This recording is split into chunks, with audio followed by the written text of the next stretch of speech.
The trailer for Spider-Man Brand New Day doesn't feel like just a teaser for a new chapter. It comes across as a soft reboot of the entire MCU Spider-Verse. It's packed with layered details, comic parallels, and future setups that are easy to miss if you don't break it down carefully. Starting with Spider-Man's new suit, it's immediately clear that the StarTech era is over. This time, the costume appears to be cloth-based, blending elements like Tobey Maguire's classic webbing, Andrew Garfield's lean proportions, and Tom Holland's expressive eyes into a unique mix. At the same time, the execution feels fresh and visually exciting. From the trailer shots, one thing is absolutely clear. The cinematic language of web-slinging and action has been significantly upgraded. There are POV shots from inside the mask where we literally see the city through Peter's eyes, something the MCU hasn't attempted at this level before. The stunt work also looks impressive, especially in close-quarters combat where the environment is used creatively. Railings, walls, and poles all function as dynamic props. This makes Spider-Man's acrobatic style feel more grounded and physical, and it's evident that Dustin's involvement has elevated the film. It also seems that Peter has finally joined Empire State University, marking the MCU's version of college-era Spider-Man. The campus scenes give off a warm, grounded New York vibe, and this is where we see Bruce Banner, who might be a visiting or even a regular professor. He's shown delivering lectures on advanced physics, specifically topics like lattice quantum chromodynamics and space-time behavior. This isn't just a simple classroom scene. It subtly builds the world for upcoming multiverse concepts and future Avengers-level projects. We also notice Banner's specialized band, which clearly helps regulate or suppress his Hulk transformation. Because of Doctor Strange's spell, the entire world has forgotten Peter Parker's identity.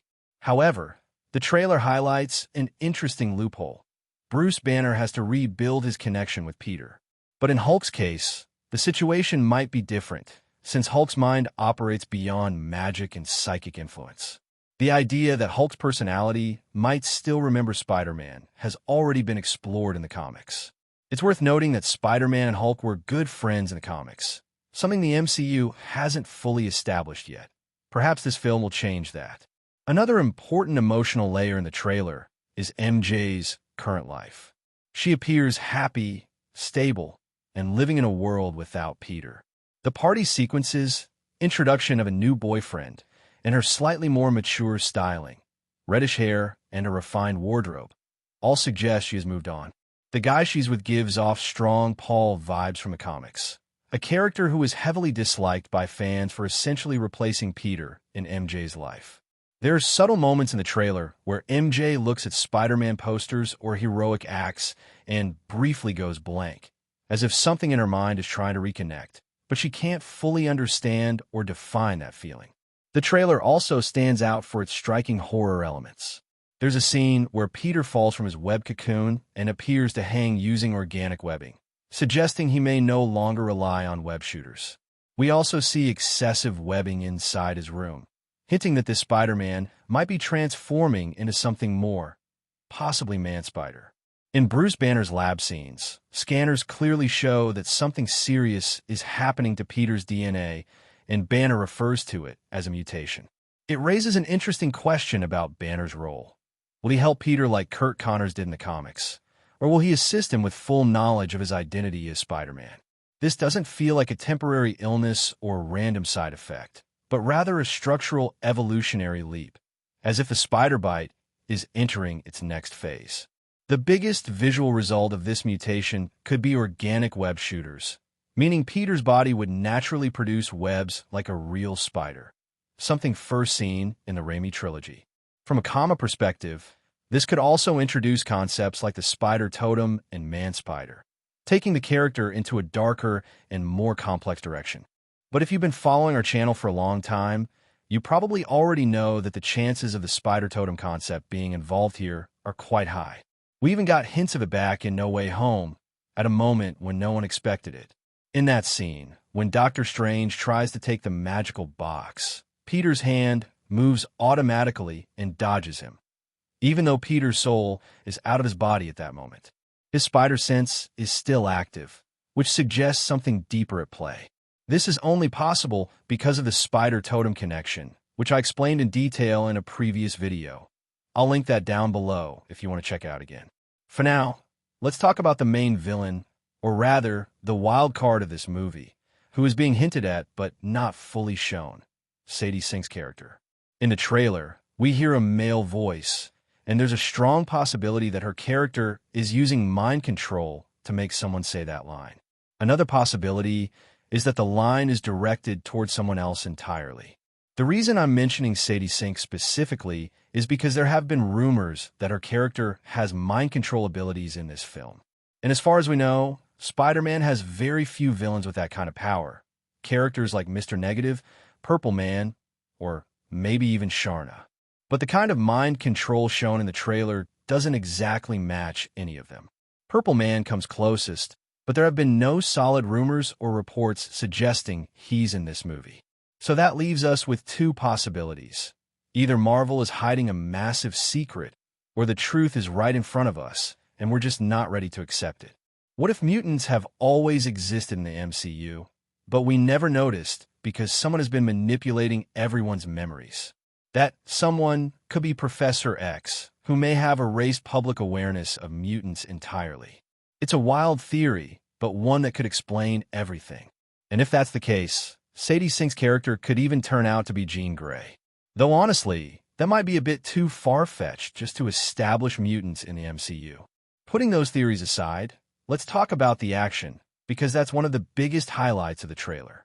The tank chase sequence looks incredibly intense, with multiple things happening at once.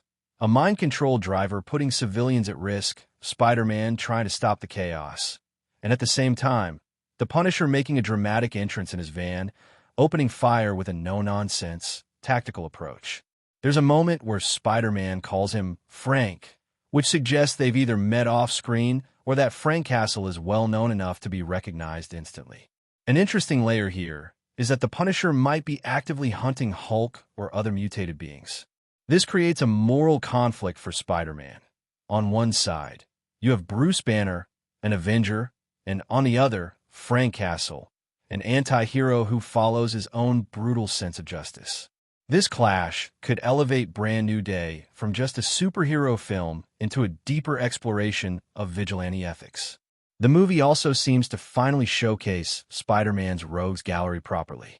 The biggest standout is Scorpion, whose mechanical tail suit looks absolutely epic. After being teased in the Homecoming post-credit scene, he's finally getting his full moment, and he looks both intimidating and powerful. We also get quick glimpses of villains like Boomerang and Tarantula, who will likely appear in smaller roles, hinting at a broader, street-level villain ecosystem. To support them, we even see hand-style ninjas attacking Spider-Man with swords, though he easily breaks them apart. All of this combined makes it feel like New York has evolved from a normal crime city into a full-blown battleground, where enhanced and highly trained killers operate at every level. There are also rumors that Tombstone could appear in the movie, and if he's the mastermind behind the scenes, he might be the one hiring groups like The Hand, funding villains like Scorpion, and exploiting Sadie's chaos for his own gain. This sets up a multi-layered villain structure, with Spider-Man at the center, struggling not only with external threats, but also with his own mutation. Overall, there's a lot happening in this film, and the trailer does a great job of hinting at all these elements. It repeatedly references the life, cycle, and rebirth of spiders, not just to explain the mutation, but to define the thematic core of the entire trilogy. Red-tinted eyes, enhanced reflexes, stinger-like webs, and possibly new abilities like limited spider totem visions or multi-angle awareness. All of this could shape a version of Spider-Man who, in terms of experience and capability, stands on par with the original Avengers, whether the world officially recognizes him or not. That was my quick breakdown. In my next video, I'll dive deeper into whether this transformation is more connected to the Spider Totem or the Man-Spider concept. So if you don't want to miss that, make sure to subscribe to the channel. I'll see you in the next video with a new topic. Until then, goodbye.